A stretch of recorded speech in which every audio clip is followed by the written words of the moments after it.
சொல்லுங்க ப்ரோ. இங்க கெடாலாம் வெட்டுவாங்கல்ல? ஆமாம் ப்ரோ. கெடா வெட்டினா சரக்குலாம் அடிப்பாங்க. ஆமாம் ப்ரோ. ப்ரோ என்ன ப்ரோ?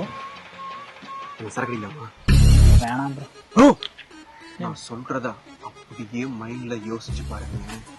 பக்கத்துல அப்படியே பிரியா கடை பிரியாணி, இங்க போஸ் கடை போட்டி, இங்க கனகா கனகா கடை கருவாடு, சென்டர்ல ஓவியா மாதிரி ஒரு ஓல்டு மங்க நிக்க வச்சு பக்கத்துல ரெண்டு ப்ரோ கிளாஸ் கிளாஸ் கிளாஸ் ரெண்டு கிளாஸ வச்சு பாதி பவுண்ட ஊத்தி மீதிய ஓல்டு மங்க ஊத்தி கைய விட்டு கலக்கி எடுத்து அப்படியே உதட்டு பக்கத்துல போய் வச்சு பாதி தொண்டையில போறதுக்குள்ளேயே அந்த கருவாடை எடுத்து நறுக்குன்னு கட்டச்சி இறக்கணும்னு வச்சுக்கோங்களேன்.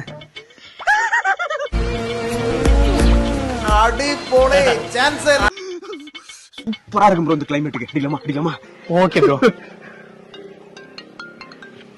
ஹலோ. ஐயோ அப்படியா? வந்துடுறேன். என்னாச்சு ப்ரோ? பக்கத்து வீட்டு ஆண்டி துணி துவைக்க சோப்பு வாங்கிட்டு சொல்லுது ப்ரோ. துவைக்க போறோம் 2 பேரும் சேர்ந்து. ப்ரோ எப்படி இருக்கீங்க? நல்லா இருக்கு ப்ரோ. என்ன ப்ரோ நீங்க சண்டே விசேஷம் இல்லையா? விசேஷம் தான். தலைக்கறி வாங்கி கொடுத்துருக்கேன், வீட்டுல சமைக்க சொல்லிருக்கேன். ப்ரோ என்ன ப்ரோ? தலைக்கறியா? ஆமா.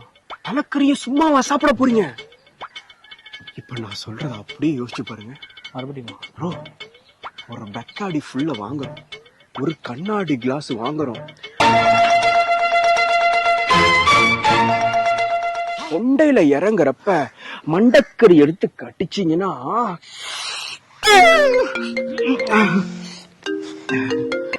ஹலோ. ஐயோ அப்படியா? என்ன ப்ரோ அந்த ஆண்டியா? இல்ல ப்ரோ அந்த அங்கிள் குளிக்கிற சோப்பு.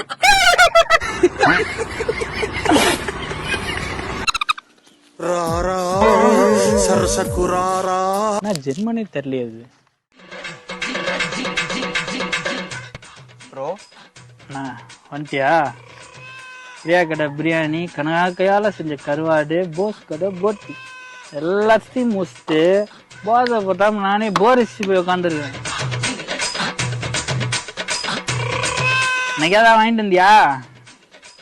வாங்கிட்டு வந்தியாவா? வாழ்க்கையே போயிருக்குண்டா என் பொண்ணுக்கு.